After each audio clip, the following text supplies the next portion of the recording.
Yak Mala!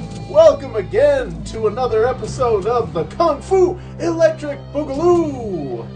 Oh yeah, this season we're doing White Dragons, All-American Ninjas, and it is kicking into high gear. I mean, we just dealt with Ninja 3 last week, and we got another really good one this week. But I'll tell you, I got to introduce my compatriots, my partners in ninjutsu, I guess you could say. Jim, are you here? I am here. I feel I am finally recovered from the wonder of Ninja 3: The Domination and ready to get into the next movie. All right. How about Blackjack? What's up, my lovelies? Ooh, gonna steal an intro from Nick, are you? Oh, does he say that? I believe he does. Nick, what do you say? Greetings and salutations. I have greeted my lovelies in the past. Yeah. All right. Well, as usual, I'm 8th Dan Stan Adu at your service, and once again, Brad Doc is unavailable. He did say that he was going down to the wilds of South America this week. And we know that lots of good stuff happens in South America, especially in the movies that we watch. So I do hope that he's able to find something really spectacular and bring it all back. And not like an STD or anything like that. That would be not really spectacular. I have heard that Wi-Fi signals are particularly tricky on the Cannibal Coast. So yeah, for sure. So I don't blame him this time. He gets a pass from me on this one. I'm not so sure that that I didn't get an STD from watching the film we're about to talk about. It's good that you brought up cannibals because we got some cannibal action. Oh, I do love cannibals, but so this film is also known as the Kung Fu Cannibals, but primarily it's known as Raw Force. Doesn't it sound great? I love the fact. So it's called Raw Force Invaders of the Jade Tombs. Well, doesn't that sounds way more exciting than it probably is. All right, Nick, why don't you give us the summary of this movie? Yeah, well, I really don't know how to describe this movie because, I mean, it's so cliched. I mean, we've all seen this before, right? Twice a week. Yeah. Oh my. This one is nutso gonzo. You'll save yourself some time and just assume everyone knows Kung Fu going in. Just assume that, because this movie does not stop to explain. Now, the basic premise is there is a group that lives on an island remotely that are cannibals that eat prostitutes to raise the their Kung Fu descendants? I have no idea. I believe that they're dead, or they're people who are disgraced Kung Fu who go there to die in hopes that they'll be reborn again and not disgraced by anymore. means of eating prostitutes. Well, I think they're just kidnapped women. I don't think they're all prostitutes. No, I think just sure. a copious amount of them. Yeah. No, just one batch. It's just one batch. The first batch could be anyone. Low-hanging fruit, right? Yeah. All right. Now, the suppliers of the prostitutes and other women. The suppliers of the women, yes. Have a trade of girls for jade. Now, when not a euphemism. Not a euphemism. Now, when a tour group of Kung Fu experts target the island for some sort of visit, the suppliers decide to target the boat, which then strands our heroes, the Kung Fu tourists, on the island of the Kung Fu cannibals. And hilarity ensues. Does it ever? Oh my God. There is so much unexplained in this movie. I really don't know where to start. Like, Well, the Kung Fu descendants being all nationalities, I found confusing. well, let's roll back to this is a 3-hour tour. This is they're out with the skipper and Marianne, and they're actually planning to visit this island. And then they get stranded on the island. Who had selected this as a destination? Wait, not only are they planning to let's get this a little bit more, because this movie is amazing. Like, let's get this just a little bit more here. It's something. Not only are they planning, this is an island where everybody says they shouldn't visit and warns them about, and is hidden, but has a travel brochure that they're looking at. That they printed off that morning. You know? Yeah, it is actually kind of funny you mentioned Gilligan's Island. I did stop several times and did think, are they using leftover sets from Gilligan's Island? Well, unless they were in the Philippines. And really, why shouldn't they? This movie was crazy.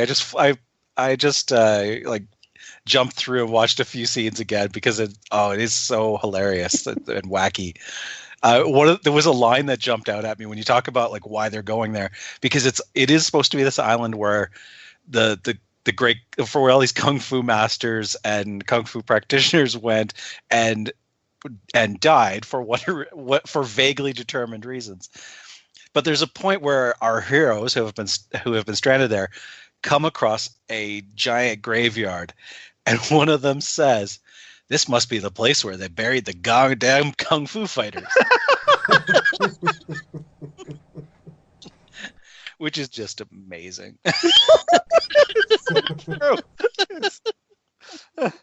There's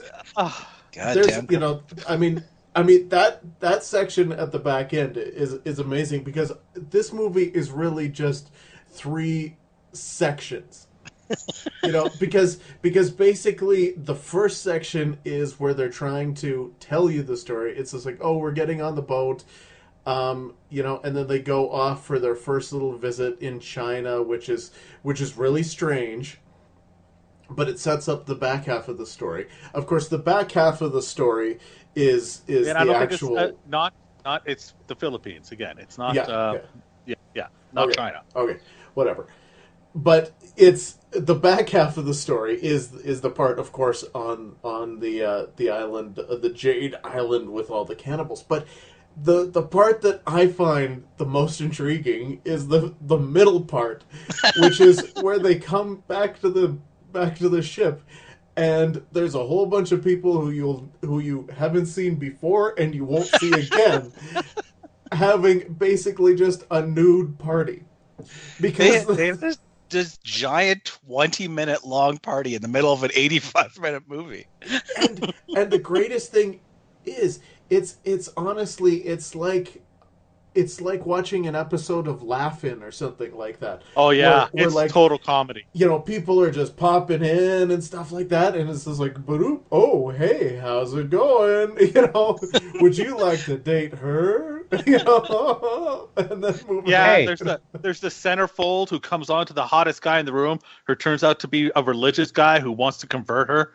Like, just stuff like that where it's like, what? And why he's there on this boat is fully beyond me. In this room, he's staying in this room where everybody's banging, basically, all religious. Like, and two of our main characters, our hero and our heroine, hook up during this party and have one of the most hilarious nude scenes in the movie, where this movie had nudity. This movie has so much nudity. So our lead woman, who is alternately a cop or on the SWAT team, or depending on the time of the movie and the scene they're shooting, she's a different thing on the force. Pretty much. Yeah, exactly. Her specialty varies. I was actually wondering, that little fact there confused me a little bit. I thought maybe it was a translation problem. I'm not sure this was 100% shot in English.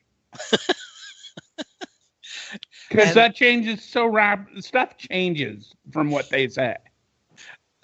So there's this great spot where she's in the shower and you see her shot from like the neckline up and talking, and then it cuts to her guy that's waiting in bed for her, and it cuts back and it's just a shot directly on of her boobs getting lathered up with her head cut off, of course. Yeah, and then back to the guy, back to her head, which you don't see past the neckline. They didn't have the computer technology to do a pretty woman body double thing right. here. Yeah, full on old school cheap body double. I wonder if she knew that scene was being like that shot was going to be in the movie, that they were going to bring in someone else and cut that into her scene. But she did do nude scene later in the movie. Does she actually do one? Because like minutes after this, they again cut the head off of it's because it's a body double. But within the same scene they do it again. Didn't they strip her naked when they capture her at the end of the film? No, she had on her bra and panties. Yeah. Okay. There were a lot of tits in that scene, so there were all over the place. Really, like half the scenes in the movie. It's a lot. It's it's about time. It's a nice transition as we But we want to say this. It is a lot, but it's not too much. No. Tasteful. Yeah. I all in. I think I may have a character flaw that I never really match up the breasts with their owners in some of these movies. It doesn't matter, right? It's like, hey, boobies. I think of all the nude, and there's so much that's awesome. In the nude alone, we could talk for probably 7 hours, but I can't decide. I think though it is the dancer in the bar who never stops dancing or her face changes expression while there's a massive bar fight around her. Like she never even blinks. Well, the problem is there's a couple things that I really want to talk about in that space, but I feel like we need to set up part of the story because so we have the story. The story, good, yes. good. There is a lot of story in this beauty, but because it's the idea of okay, so you've got the people who are selling women for jade on the island, and so barter. Then it's actually trade. It's a barter system. Trade, yes. But then, so anyways, at one point you've got one of our heroes, and he befriends. Or he's interested in this woman, but her husband kind of latches onto him. It's a very weird relationship that they wind up having. But the husband really wants to go to a whorehouse, but he needs this guy as a wingman for some odd reason. And so they go to this whorehouse, and it's fantastic because it's like a back alley whorehouse. And it literally looks like an abandoned building. Yeah, it totally does. Now, do you guys think that was planned? Because they went to a lot of work to call it the House of 1,000 Pleasures and sort of built it up, and then it being down an alley and up some stairs and second apartment to the left was kind of an odd choice after building it up. But I mean, realism points they probably get there, but I kind of think on if this movie had a script. It was planned to be so much more. So while they're at the whorehouse, the leader of the jade trader guys is in there because his plan is of course to kidnap all the hookers in there and call girls and then trade them for jade. And then that's where the bad guys discover that the good guys are planning on going to this island. And so he's trying to warn them, oh, it's a terrible place. You won't like it. Don't go there. And they can trust him because he's got that trustworthy mustache. Absolutely. Yeah, this guy, he's a dead ringer for Himmler. He is. He's a dead ringer for Himmler. It's unbelievable.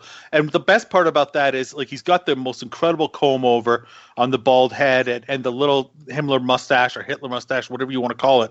But I'm pretty sure the actor, this is his only role, so who knows? But I'm pretty sure the actor's Filipino, and they just put on these really thick Coke bottle glasses, thinking that way you wouldn't notice, and think he's German. And so anyways, because of this, I mean that's the part that really leads to them trying to hijack the boat, and stop the boat from getting to the island and wrecking their awesome jade trading deal. I love the guy who's his number one henchman though, because the guy had the terrible hair.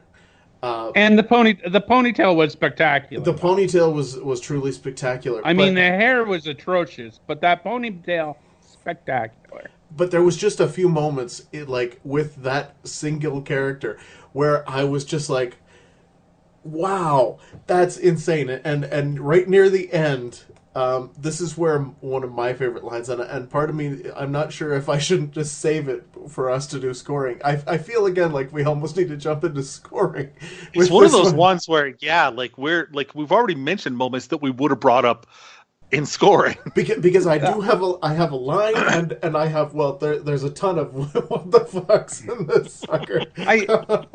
I do need a little bit of clarification though on that hijacking scene. Did I miss a plot point? Plot point. Strong word. All the bad guys, when they attack the boat, are wearing all different types of helmets. I know, that's one of my what the fucks. I found that very distracting. And I thought I missed something. There had to be a line of dialogue or something that explained why the one guy was like wearing a batting helmet and the other guy was wearing a motorcycle helmet. Yeah, they became the village. Just safety. It was like the village people. Like they wanted to dress up as the village people to attack the ship so that you wouldn't know who they were. No, there was a line of dialogue, but I'm pretty sure it happened on the set and not in the movie. Like, hey, what are those over there? Helmets. Put them on. Yeah, this will be awesome. I thought maybe it was a disguise of some sort, or there's the one guy that has the full-on swastika on like World War II era helmet. Because that is one of the great scenes. He busts through. This is during that party, and he busts through the door, and he goes, and he's gonna rape the woman on the bed, and the guy is there, and he's like beating up the guy, and then he's gonna rape her, and it's just like this back and forth, actiony, sexy, rapey thing. And I think it lasts for like 4 or 5 minutes of just back and forth, like. Well, and that woman is quite interesting because when he first busts in, she's like, "Hey, who's this guy?" Yeah, I know. Right? Oh, I like it. I like his wardrobe choices with the. Hey, who's this guy? How about the fact that the guy is sitting there? Can't believe he's gotten a woman, and that woman is sitting there telling him about how she's wanted for murder. But it's just a misunderstanding. For killing her ex. Before we move on from the guys that have attacked the boat, I kept going back to how at least 2 of them are wearing Michael Jackson style half shirts, like midriff showing shirts. Wow. just amazing. You don't wear those? I did in the 80s. I also missed the point in that attack. They actually set the fire that sunk the boat. And that did anyone actually set a fire?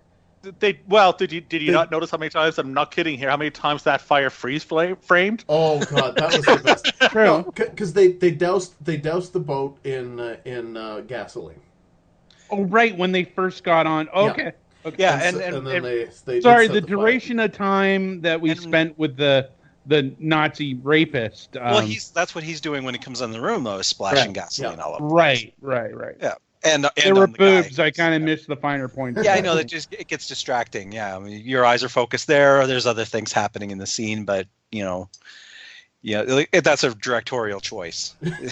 What I'd like to know out of that scene is which part of the boat exploded while they were on it, because a part of the boat did explode because we saw the explosion as they were attempting to get off the boat, but there was this huge in the background and not obviously added to the scene later at all explosion that occurs.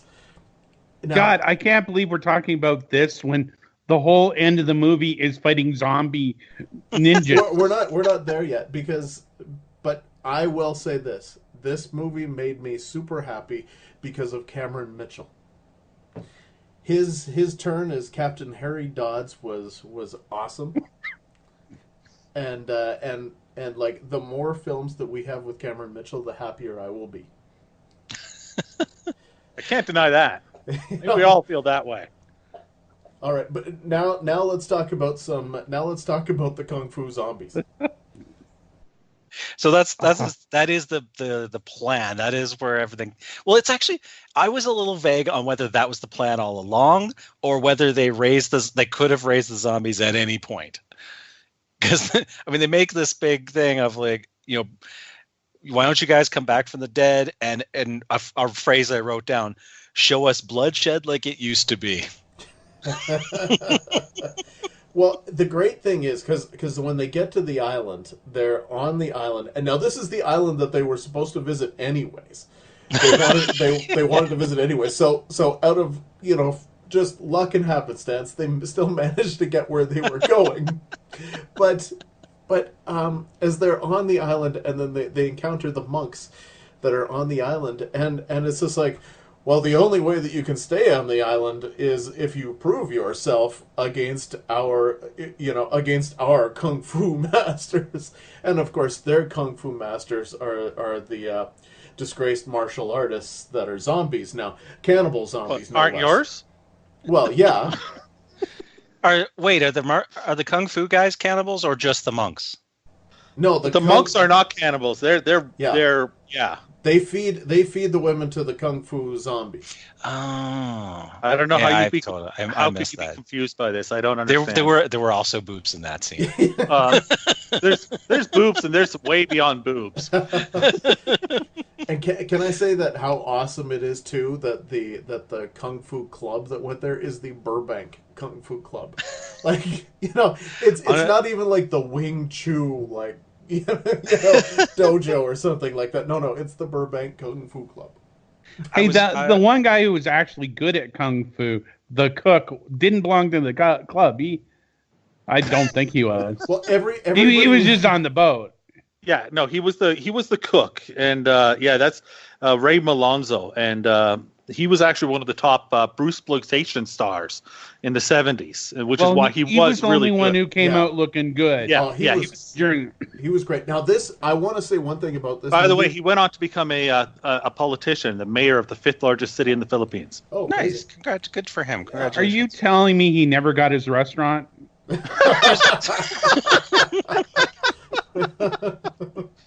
What a rip. So here's a true story. All these Bruce Lee types, and many of them had names like Bruce Lee, spelled L-I-E-I. They were commonly referred to as the Bruce Lee clones back in the day. And when I was young, I was raised on comic books, and my brother started referring to these movies as the Bruce Lee clones, and I 100% believed that they had actually cloned Bruce Lee. do you think that Bruce Lee is one of the martial artists on the island? I mean, makes good sense. Yeah, that would be awesome. It would make sense because we have samurai, we have ninja. We got one white guy with blonde hair for some reason. That's the really that there isn't really like a genre of martial arts they've chosen to resurrect. It was almost like it was whoever they could find. Almost. But one thing I would just want to comment on is that to me, this movie, I think, of all the White Dragon movies, this truly might be the whitest of the martial arts that we've ever seen. Because as you say, the only guy that was good at it was not white. Because everybody else was just kind of like they had been taught to do martial arts about a week before, and they just knew how to jump kick. That was about the extent of it. Most of them had been guys who had a little bit of training, but they weren't like 5th degree black belts or world champions or anything like that. That's right. They're not 8th Dan Stan. it's kind of hard to get trained in Burbank, from what I hear. Well, yeah, I mean, I don't know what the sensei of the Burbank Kung Fu Club is like, but perhaps he's just not very good. I love the poster because the poster says "Raw Force, untamed and unleashed to kill." One blow, Nice. the death blow. Raw Force, invaders of the Jade Tombs. Like, why are they the invaders of the Jade Tombs? The only Yeah, reason- and actually, even at no Jade- point did they go in the Jade Mine. There's not even Jade Tombs. The Jade's just kind of laying there on the beach. Yeah, like there was a jade mine, and they kind of dealt with it, because they were trying to take some jade to get rich. Because, well, at least Captain Harry and what's her name that was the owner, Hazel, I guess it was, that owned the ship. They wanted to get rich, of course. And Yeah, and I mean the sexual tension between those two was palpable. oh, well, Oh, they were. That's Hope Holiday. She was in the apartment with Jack Lemmon. She played another drunk that he meets at the top of the rooftop, and she's was Cameron Mitchell's real life girlfriend. So he would only do the movie if she was cast in a part as well. Did she ever forgive him? Probably. And this movie, and it's worth mentioning at this point also that this movie at the end, and this facts of fury here, we're obviously throwing a few of those off, that the end of the movie says to be continued, and of course there never was a sequel, but the plan was to come back and have her ex-husband join the cast in the next one, and that was to be played by Jonathan Winters. Oh, Nice. Yeah. I mean, I am sad. I am truly sad that this movie didn't have a sequel because that would have been amongst my favorite things in the universe I think at this point.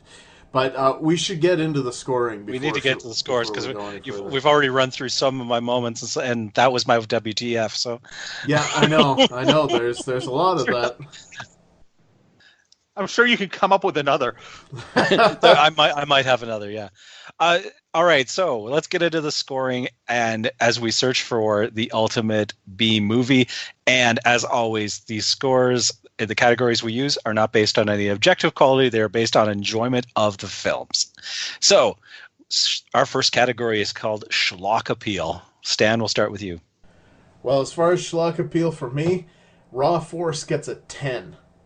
Nice. I thought this movie was absolutely awesome. I loved the boobies, and the boobies after that, and then the fact that it had kung fu zombie cannibals.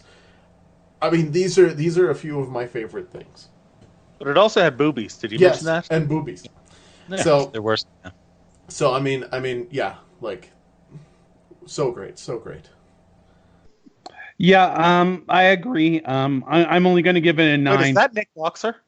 That is Nick Boxer. Yes, Nick Boxer, at your service. At your service, Sure. yes. Yes, and Nick Boxer gives Kung Fu Cannibals his preferred title, a 9 on schlock appeal. I mean, it doesn't get more schlock. I hope it gets more schlock than. It must, because when you gave it a 9, so it must get more. Yeah, what are you talking about? It doesn't get more schlocks than a 9 out of 10. Apparently, I don't want to really get mired in the math, but I actually think I'm deducting the one for the title, the title it's known by. Yeah, Raw Force for one. me just didn't cut it. When you got a title like Kung Fu Cannibals, you go with it. are people going to know what that means? Well, let's call it Raw Force. yeah, that's so much better. Raw Force. That's more descriptive. Oh, this movie, I give it a 10. I mean, very few movies like you start this film, you're 30 seconds in and you already feel repulsed with yourself. You're like, where did my life go wrong and right at the same time? Like, It does make you feel grimy and oily, doesn't oh it? yeah. Oh yeah, and that's 30 seconds in, and you're like, it's a remarkable. Very few films, like a lot of films, like Ninja 3, for instance, is a good example where I don't think they knew how schlocky they were being. That's just how it came out, and the people making it. This film, it slaps you in the face, and they embrace it. They fully They leaned into it. it's a 10. Yeah. All right.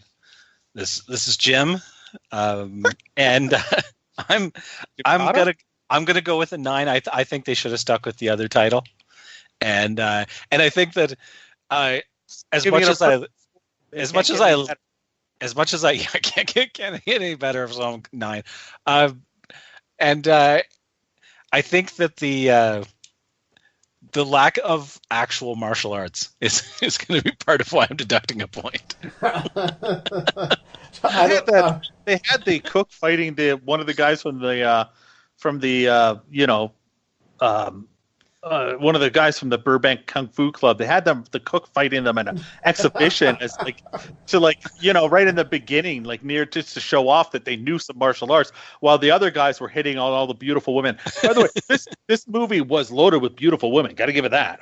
Oh yeah, that was one of my favorite parts because that was the part where the cop / SWAT agent / firefighter, whatever else she was, that was the part where her friend's like, oh, go up and then show him some moves, but like make it look like you don't know, and then of course she goes up there and he's just like, oh, just a little girl, right, and then like, go ahead, try to hit me, and then like 2 seconds later he's down on the ground. It was some of the worst martial arts you've ever seen. Knock them down. I know, and I'm like, wow. Congratulations, Burbank Kung Fu Club. You just got your ass handed to you. Yeah. I think this could have scored an 11 on the schlock appeal if one of those Burbank martial artist guys had a lot of back hair. Yes. Oh, yes. That would have bumped it up a lot, It's true. All right, time to move on to the next category we call More Heart Than Budget. Stan. Oh, man. Does boobs count as heart? Because if so, then it's the heart's in there somewhere. It's a 300. if you're really looking for it. If you're looking they got what's her name? Cameron. Oh, what's her name from I Spit on Your Grave? Is one of the nude women. Oh, that's right. Yeah, she was the one in the bathroom. What's her name? Something Keaton, isn't it? Anybody know her name? Somebody should know her name. Camille Keaton. Camille Keaton, that's it. Yeah, she's in there, and they had to pay her cash, like $10,000 or something like that, to do that scene. So it qualifies right there. When you say more boobies than gold or whatever else, perfect proof. Yeah, I mean, I'm giving it a good solid 8 for More Heart Than Budget, because honestly, I mean, the fact that they still included the horror house, even though it was like an old abandoned warehouse in like the middle of the Philippines and stuff like that. I mean, it was, plus the island. Oh man, the graveyard with the gravestones that were a la Ed Wood and shifted around a lot. I mean, things are. I don't know if I've ever seen styrofoam look less realistic. Oh my god, it was they threw truly everything at you and more boobies. So many boobies. Nick Boxer here, and you know what? Nick Boxer is only going to give this movie a 7. There are way too many paycheck players in this movie. Just people who didn't care about the script. I'm pretty sure Cameron Mitchell improvised all his lines. He just talked to his girlfriend and ignored everybody else in this movie. You have girls just, oh, okay, I'll take off my blouse for $10,000. I mean, a lot of people tried, but this isn't Ninja 3 The Domination, where everyone thought they were getting an Oscar. Well, no, they did not think they were getting Oscars. I'll give you that. No. All right, move on. Yeah. Oh, sorry. Is Nick Boxer there? Is he done? Nick Boxer is done. All right. Nick Boxer's being a little foolish there because this movie is definitely at least an 8. I'm giving it an 8 because let me tell you, you talk about it. I think we're all we talk about everything they threw. I think we're all talking about like forgetting to mention how awesome those zombie special effects were. It was so great because they painted everybody gray. And they just threw a lot of zombie. And that decapitation, so real. I know. So yeah, I think you're underselling it by far too much. Was that the blue ham they threw in the water? Might have been left over from craft services. That's awesome. Saving money on craft services by just because they still would have eaten it after. Well, yeah, because I mean, looking at the rest of this movie, like yes, I honestly believe that blue ham is part of craft services. Hey Jim, go ahead. All right. Well, I think I'm with everyone else that they took all the money and made sure that it made it on the screen just as boobs though, like not in sets, not in makeup, not in training. So I'm going to go along with everyone else and say 6. Okay. So we're into WTF moments. God help you. Stan. Well, try to keep it to a tight 20 minutes. Okay. Now, the thing is, right, is that I'll score this right away. I can't give it a 10 because unlike Ninja 3: The Domination, it doesn't have all the what the fuck moments. It just has a lot of them. So I'm going to give it a 9 because there is a lot. Like honestly, when the biggest note that I made after I finished watching the movie was I went and said the middle 20 minutes, the party scene, that's WTF. Because every moment in that thing is a WTF moment. You know, from like the girl in the bathroom, the character called Drunken Sexpot, the guy with the swastika, the fact that they all dressed them up in whatever like costumes were handy and they became the village people. Like these are truly the what the fuck moments that I left with and said, wow, all that and boobies. Yeah, and we gotta explain this again. The what the fuck moments, they're different than the memorable moments we'll get to later. What's the difference there, Jim? Well, the WTFs are the ones that the moments that not only what are they doing in this movie, but what are they doing in a movie. Whereas a memorable moment is the moment that you will take away with you and it will live in your heart. Nick Boxer was his WTF moment for this movie was how bad the bad guys were at math. And it took me a minute to clue into this because in the opening scene, the bad guys are trading prostitutes for jade. Women. Women. They're not identified as prostitutes. In this scene, they were all prostitutes. They established that. Do they? I believe so. Really? I could be confused. I doesn't matter. I know No. the second Women. shipment was prostitutes. This doesn't care. It doesn't matter about the math. About what they were. It's the You're talking about the woman the woman to weight of jade ratio. Yes. Where you're talking the exchange rate involved. She was too skinny. They didn't want her. Yes, they rejected her. That was they awesome. Took jade off the scale, and then the bad guys thought they had the problem is they couldn't take her back with them on the plane because she weighed too much. Yeah, but I love that she got incredibly pissed. She's like, wait a second.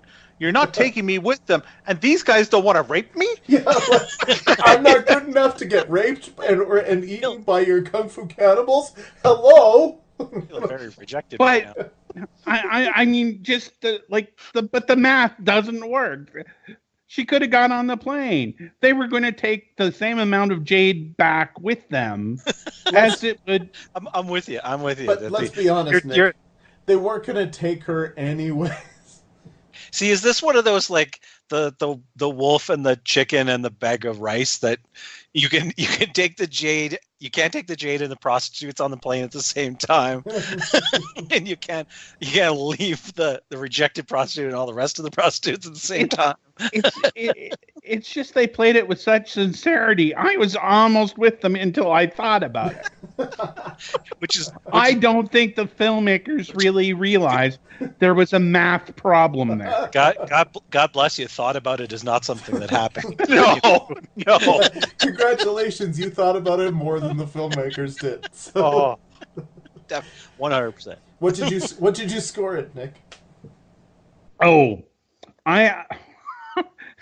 there's so much here. I'm just gonna throw a number out there. 8. All right.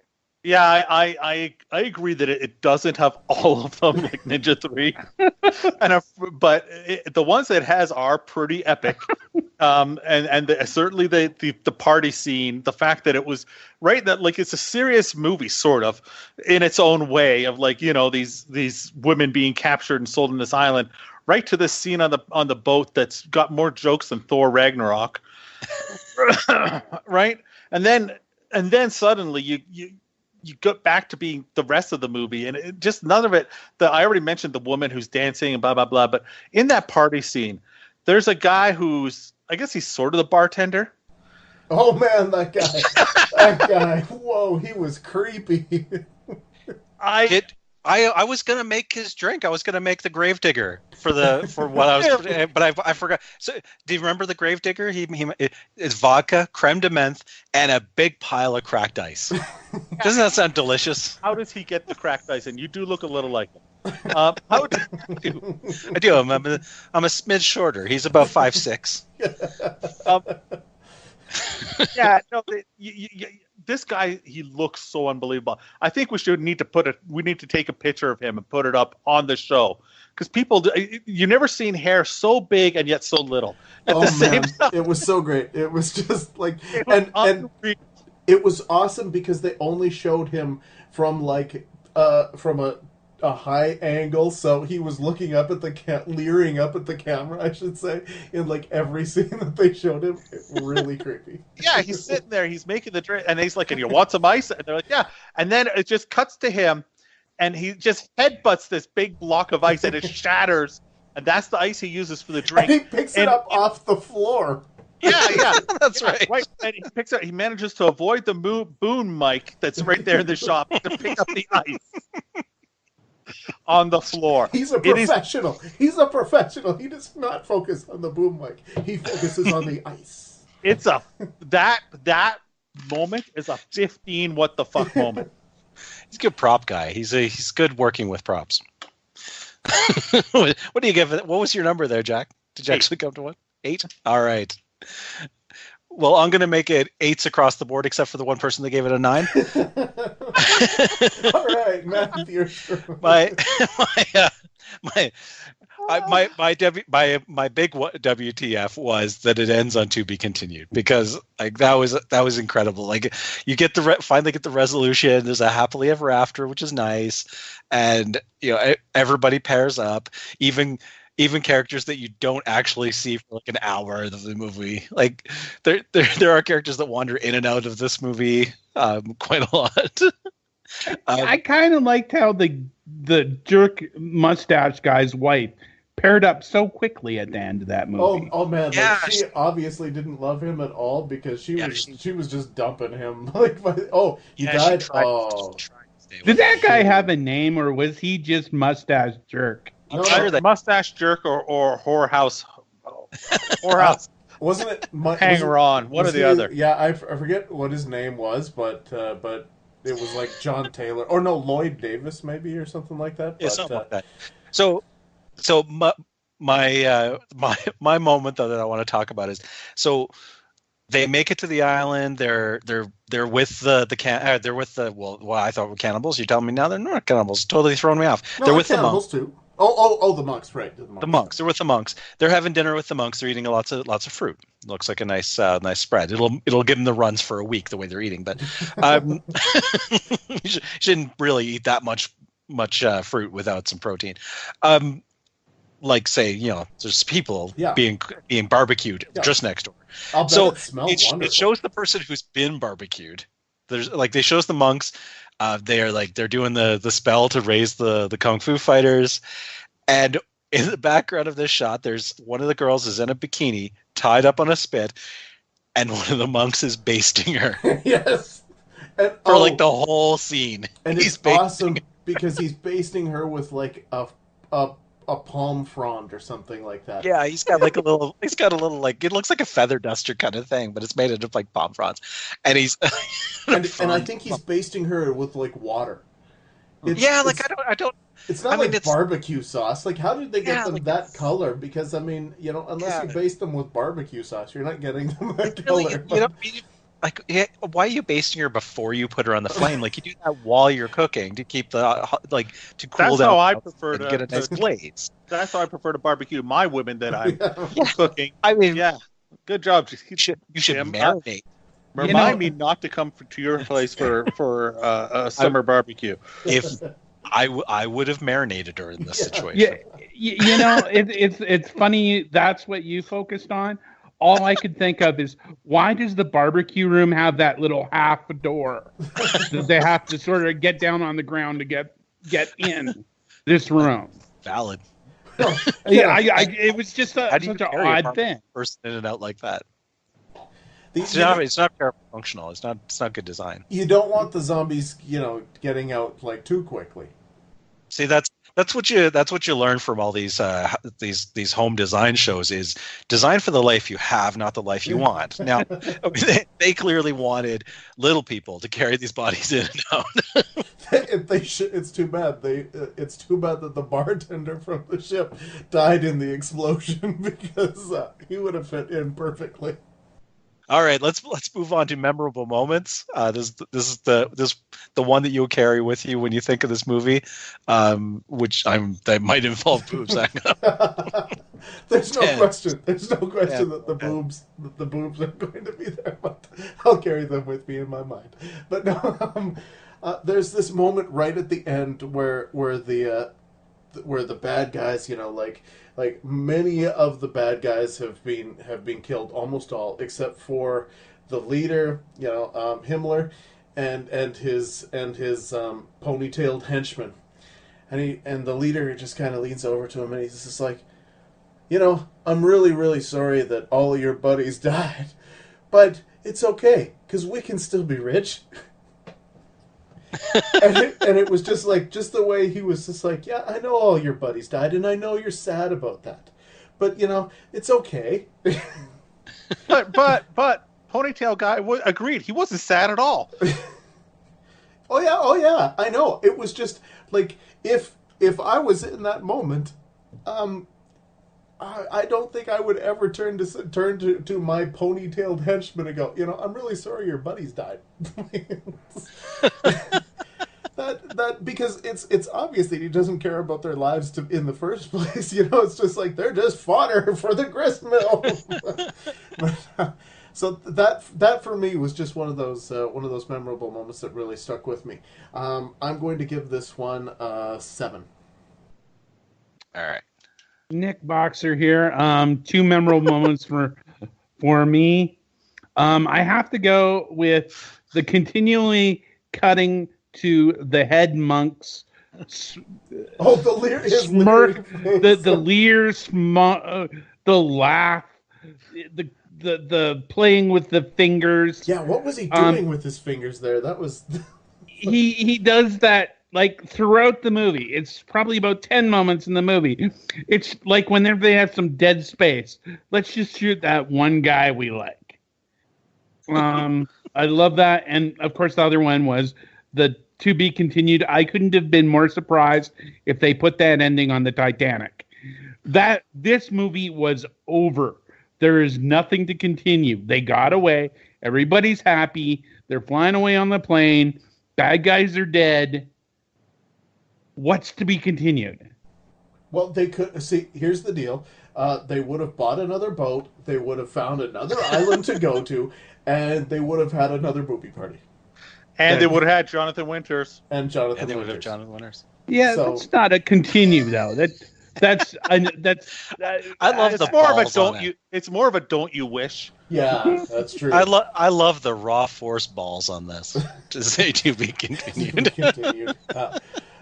If we knew the characters' names better, then I'm surprised they didn't go with the James Bond like what's one of their names? Like Captain Harry Dodds will return in Raw Force 2, Invaders of the Ruby. Yeah, it Slippers. did. It actually did. They did have the script for it, and it did have like that type of sub. I can't remember what it is now. Unfortunately, my Facts of Fury, I failed there, but it did have another subplot name for it. So you can bet it would have been. I think Ruby Slippers, Pink Slippers, something like that was right. I think you might be onto something there. anyway, 7. All right, giving that a 7. All right.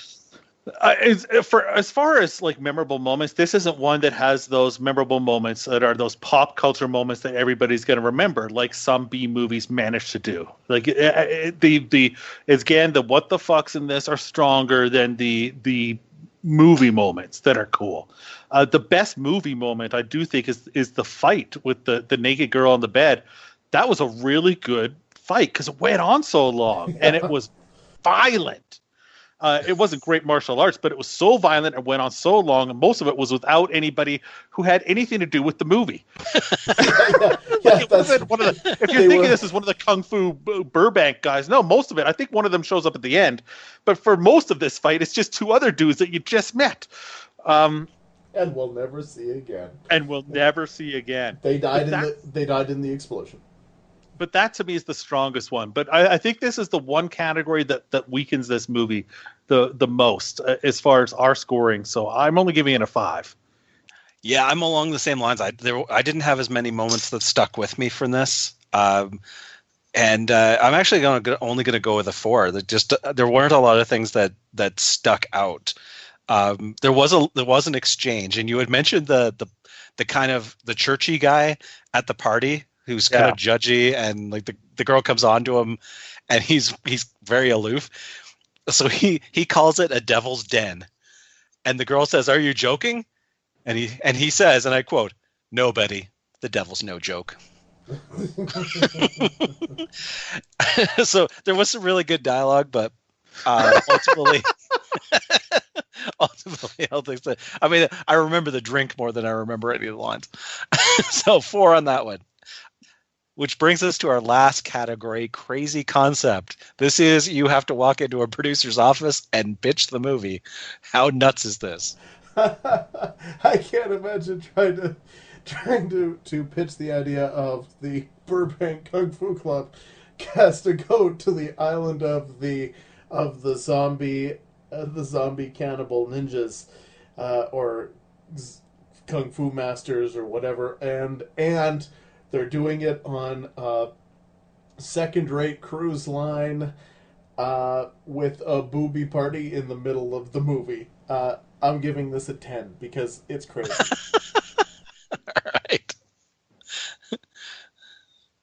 All right. Yeah, I don't think a pitch really happened for this movie. I truly think somebody went to whoever was financing this thing and said, I found a tax loophole. If we shoot in the Philippines, I can get your drug money out of the country or something. So yeah, 9. This movie is crazy. Yeah, like it's a 9. I'm going to give it a 9 because it's about equally crazy to Ninja 3: The Domination. I gave that a 9. It needed that one more just really insane concept. Like if aliens had come down at the end for no reason to attack the island, 10. It's so close. It's so close. Not quite. So I give it a 9. All right, I'm gonna go lighter on this one. I think it's kung fu guys, boobs, and zombies. So I think I could get that movie made. So I'm gonna go with a 7. There is, but before we get out of the scoring, there's one bit that I forgot to mention. So, and I want to go back to the movie now to like try to catch them. When they're on the boat for like the 20-30 minutes that they're actually on the ship, there's constant announcements. Those announcements are hilarious. They're hilarious, and it's like Love Boat or MASH, where like they just threw in these jokes of the disembodied announcer. Yeah, and because and now I want to go back and try to catch those. Shuffleboard will be going on the Lido deck in 20 exactly. minutes. Shuffleboard. That's exactly what it's like. So there's some wackiness. All right, we're getting now. It's down to the final things here, and this one's performed quite well, and we have also now our secret modifiers. I am going to throw in the secret modifier. We've talked about it before that there's a +1 if you have an actor who is early on in their career. We also give a +1 if you've got an actor who's very, very late in their career. So Cameron Mitchell and Hope Holiday. Hope Holiday having gotten her big break in The Apartment, Oscar-nominated film. Probably I think won some Oscars, and this is how her career tailed out. She had 2 more movies after this, so we're giving a +1 for that, which gives us a total of 80 out of 100. Wow. And I'd like to say this is a good time to say one of our modifiers that hasn't come up all season is if the and I guess won't at this point, is if the poster does not represent the movie. Now, if you folks go out there and look at this poster, you're thinking there's no way in shape or form that this could represent the movie, because everything is on there that you could ever imagine. But you'd also think the same thing of Ninja 3, and in both cases, this is a very accurate representation of what's accurate representation of the movie. It's amazing. It is honestly raw force. Kung Fu Cannibals. This is one of my favorite experiences yet so far, and to be able to watch it right after watching Ninja 3. I mean, it's like glorious wrapped up in slightly under 3 hours. So what was the final score there? 80 out of 100, which puts it up to second place. Yeah, I predicted it would fall between 75 and 80. I wasn't sure exactly where. I didn't think it was going to be quite able to knock off Ninja 3, but I knew it would. It's a strong contender. It deserves its runner-up that it likely will end up with for the season. And I also want to mention that this is a movie actually that was off our radar. Like, we were looking for movies, and I remember I went on a list looking for movies with white guys doing kung fu, and came across this and said to you guys, look at this and look at what's in it. There's zombies, there's an island, and we all went, this is awesome. We have to watch this. Oh yeah, I mean this is our type of movie. We were certainly predisposed to liking this movie. I do not know how we didn't know about this movie like 3 months ago. Or 10 years ago for that matter. But yeah. It's a classic. It's a B-movie classic. So, awesome. All right. Well, Jim, why don't you tell everybody where to find us on the internet? You can find us on Instagram, Kung Fu Electric Boogaloo, and as you also work through your search for the ultimate B movie, please use the hashtag Kung Fu Electric Boogaloo and tag us in some of the ones that you're discovering, and maybe we'll get to them in season 5 or 6. Well, speaking of seasons, next episode is our season 1 finale. It's almost a sad moment where we have to say goodbye to the White Dragons, but we are wrapping it up on a good high note with Shoot Fighter, Fight to the Death, and I'm looking forward to discussing that with my friends here. But honestly, I've had a great time this episode. Really enjoyed Raw Force. So unless anybody has anything else to say, for our good friend Brad, who's out there in the wilds of South America, for Jim, for Jack, for Nick. No, I have something left to say. All right, what do you got to say? Better Boobies. be good. Boobies. Huh, all right. Well, for Jim, Jack, and Nick, I am 8th Dan Stanadu. Thank you so much for listening to Kung Fu Electric Boogaloo! What time do you